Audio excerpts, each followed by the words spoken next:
सर्वेभ्यो नमो नमः। कठोपनिषद के स्वाध्याय में आज हम प्रथम अध्याय की दूसरी वल्ली के 21वें मंत्र से आरंभ करते हैं। ओम आसीनो दूरम व्रजति शयानो याति सर्वतः कस्तम मदा मदम देवम मदन्यो ज्ञातुमर्हति। ये जो नचिकेता के प्रश्न के उत्तर में आत्मा और परमात्मा इनके स्वरूप का वर्णन किया जा रहा है। इनके कुछ गुण समान हैं। जैसे जो परमात्मा है उनका गुण है कि वह है सत चित आनंद। सत यानी सत्तावान है, उपस्थित है। चित्त और चैतन्य भी है, अचैतन्य नहीं है, जड़ नहीं है। और आनंद, आनंद उनका स्वभाव है। लेकिन जो आत्मा है वह है सत,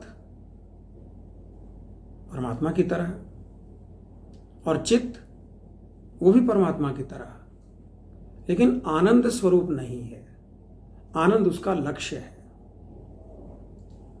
और उसी आनंद की प्राप्ति के लिए लगातार भिन्न भिन्न शरीरों से प्रयास चलता रहता है। तो यहाँ जो लक्षण कहे गए हैं वह शरीर में आत्मा के और संसार में परमात्मा के गुण हैं। आसीनो दूरम व्रजति।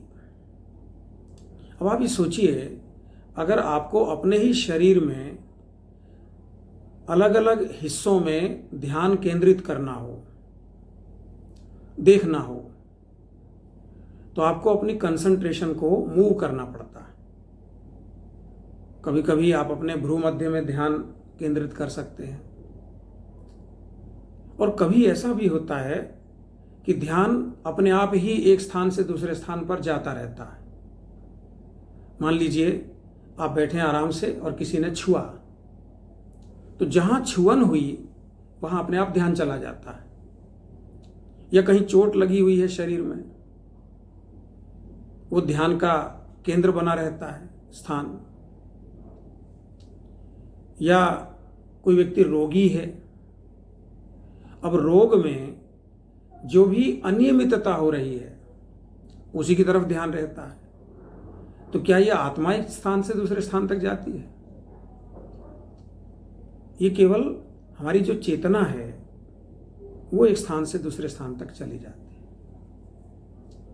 क्योंकि आत्मा सर्वत्र है।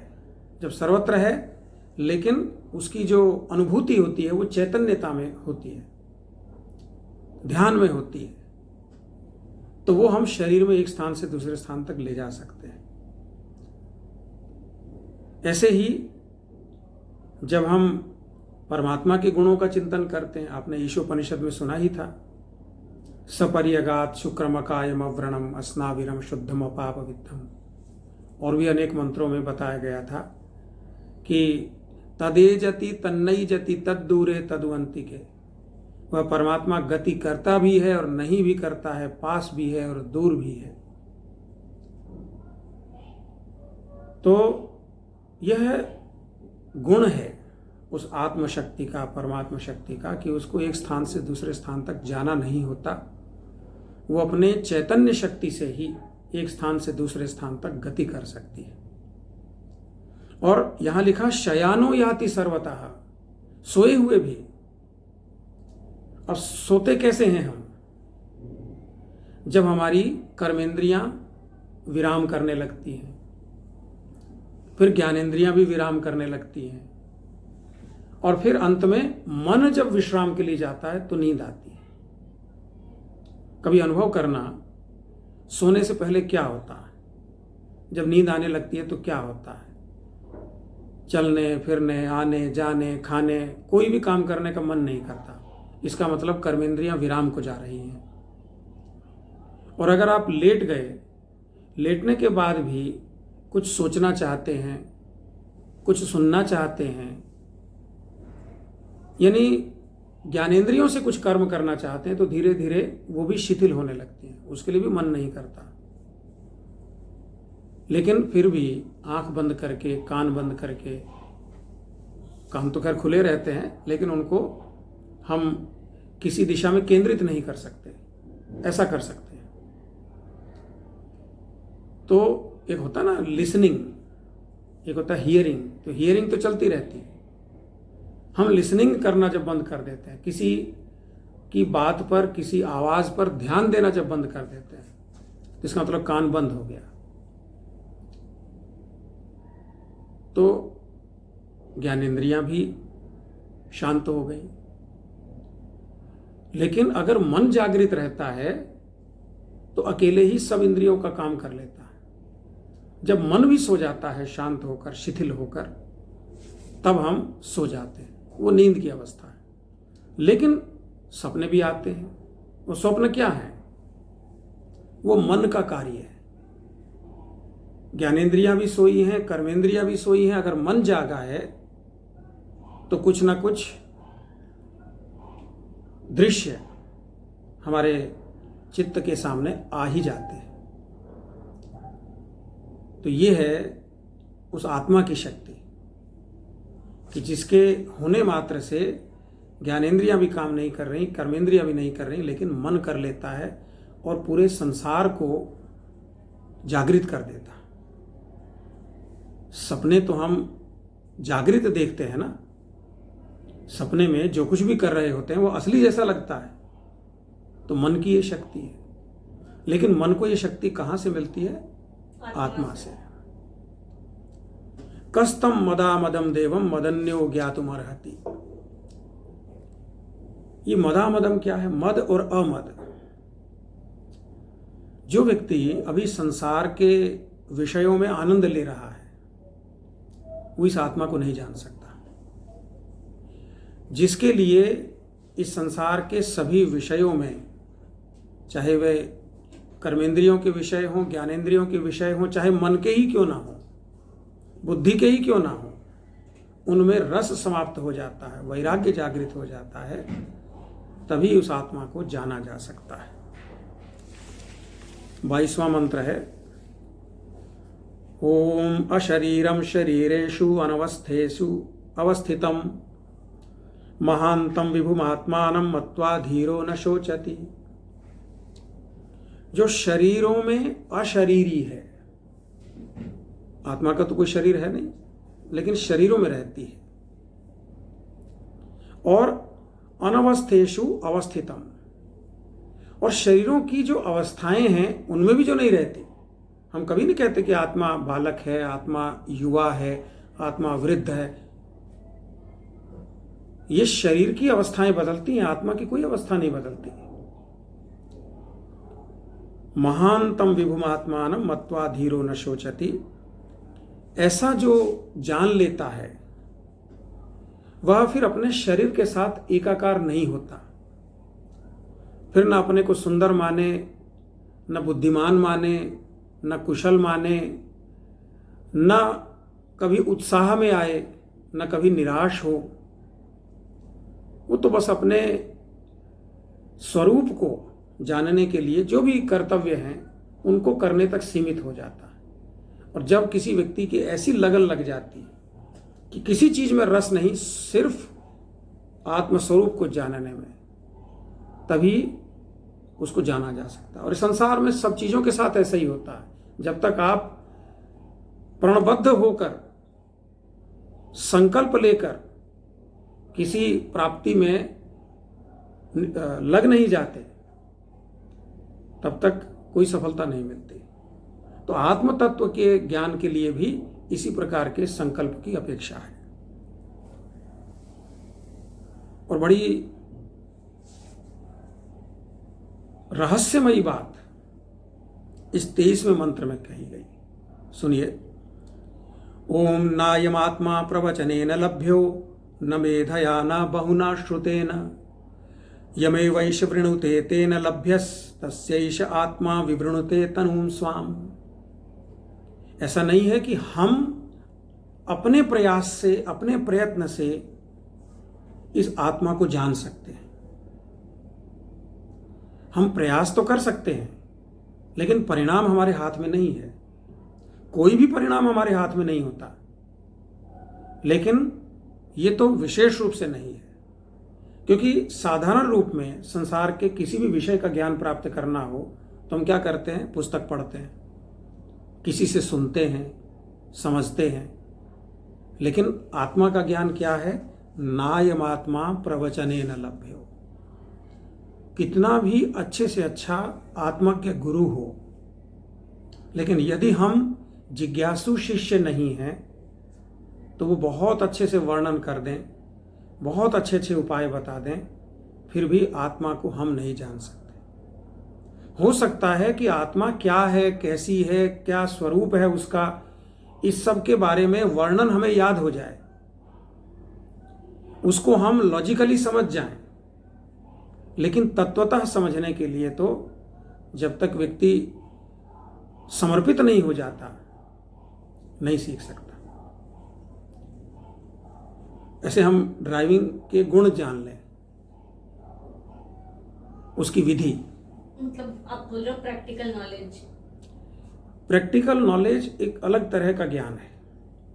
जैसे मैं आपको बताऊं, अभी मैं ड्राइविंग का उदाहरण आपको दे रहा हूं कि ड्राइविंग के बारे में आपको सब पता लग जाए, ये क्लच है, ये गियर है, ये एक्सेलरेटर है, और किस किस तरह से उनको मूव करना है, वो ज्ञान सब हो जाए और आप करने भी लगें। लेकिन तब भी आप सिद्धहस्त नहीं हो सकते, निपुण नहीं हो सकते। कोई ऐसा साइको फिजिकल कॉम्बिनेशन आपके अंदर डेवलप होता है कि फिर ड्राइविंग करते समय आप मन में नहीं लाते कि ये मैं पहला गियर लगा रहा हूं, ये मैं एक्सेलरेट कर रहा हूं, या मुझे अगर ब्रेक लगाना है तो क्या करना है। ऑटोमेटिक होता चलता है। तो ज्ञान से हम आरंभ करते हैं। गुरु को सुनना आवश्यक है, ग्रंथ को पढ़ना, स्वाध्याय आवश्यक है, लेकिन जब उसमें हम खो जाते हैं तब कहीं जाके वो अंडरस्टैंडिंग डेवलप होती है, या उस स्वरूप का आभास हमें होता है। न मेधया न बहुना श्रुतेन। ऐसा नहीं है कि कोई बहुत बुद्धिमान व्यक्ति है, बहुत इंटेलिजेंट है, मेधावी है, एक बार किसी भी विषय को सुन ले तो याद हो जाता है, समझ में आ जाता है, तो वह आत्मा का स्वरूप जान लेगा। कोई गारंटी नहीं। क्योंकि जैसे आप परीक्षा देते हैं, आप कहते हैं मैंने बहुत अच्छा लिख लिया और अब मेरे पूरे अंक आने चाहिए, क्या ऐसा हो जाता है? उस शिक्षक को भी तो ऐसा ही अनुभव होना चाहिए कि इससे अच्छा नहीं लिखा जा सकता, तब वो अपने ओर से अधिक अंक देते हैं। तो हमारा कर्म हम तक सीमित है, जो फल है वो तो उस विधाता की इच्छा से मिलता है, और उस पर बहुत सारी परिस्थितियां लागू होती हैं, कंडीशंस अप्लाई। तो इसलिए तीसरे चरण में कहा कि यमेवैष वृणुते तेन लभ्यः, जिसे वह आत्मा का जो तत्व है वो स्वयं को जहां उद्घाटित कर देना चाहता है, जब सब कंडीशंस सुटेबल हो जाती हैं, तब उस आत्मा का स्वरूप स्वयं ही प्रकट हो जाता है। और हमारे जीवन में अनेक विषयों में ऐसा होता है। बहुत बार हम समस्याओं में घिर जाते हैं और पहली दृष्टि में समझ नहीं आता कि करें क्या। दूसरों से पूछते हैं तब भी समाधान नहीं मिलता। विशेषज्ञ भी हमारी चिंता को मिटा नहीं पाते, लेकिन फिर कहीं कुछ सूझ जाता है। हो सकता है कि वो दूसरों का बताया हुआ न हो सकता है जिस पर अब तक हम विचार करते आए थे वो भी ना हो, लेकिन कोई समाधान चित्त को भा जाता है, संतुष्ट कर देता, और फिर हम उसकी ओर चल देते हैं। ऐसा ही यह आत्मस्वरूप है। हमें प्रयास करना है, लेकिन हम कोई जबरदस्ती नहीं कर सकते कि हमने सब कुछ कर लिया, अब इस आत्म स्वरूप को हमारे सामने उद्घाटित हो ही जाना चाहिए। ये सीमा है मनुष्य की, मनुष्य के प्रयत्नों की। प्रयत्न से आगे जब समर्पण हो जाता है तब यह आत्मा अपने स्वरूप को उद्घाटित कर देती है। तस्यैष आत्मा विवृणुते तनुम स्वाम, अपने स्वरूप को उसके सामने प्रस्तुत कर देती है सहज। 24वें मंत्र में एक और पक्ष की ओर ध्यान दिलाया गया है। ओम ना विरतो दुश्चरितात् ना शांतो ना समाहितः न शांत मनसो वापि प्रज्ञाने नैनमाप्नुयात्। जो अभी अविरत है, जो संसार में ही लगा हुआ है, जिसको संसार के फल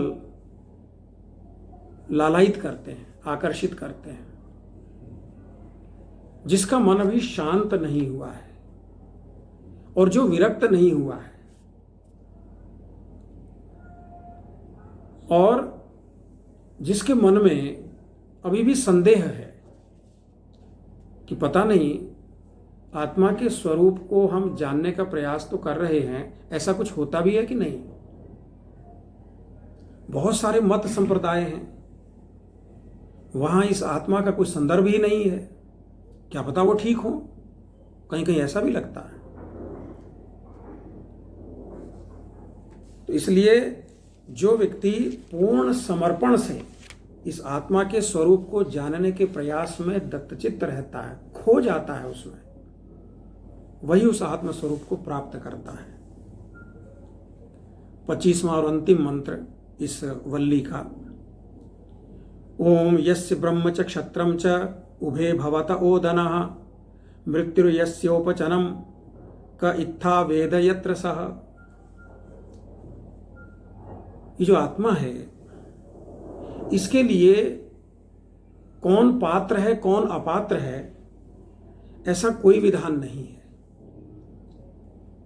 कि कोई ब्राह्मण ही से प्राप्त कर सकता है, विद्वान, कोई तार्किक, और क्षत्रिय नहीं प्राप्त कर सकता, या जो व्यापार में लगा हुआ है या जो सेवा कार्यों में लगा है। ऐसी कोई बंदिश नहीं है, कोई बाधा नहीं है। कोई भी जो इन शर्तों को पूरा करता है कि समर्पित हो जाता है, एकाग्र हो जाता है, वैराग्य में अपने को स्थिर कर लेता है, उसके लिए मृत्यु का कोई मायने नहीं रह जाता।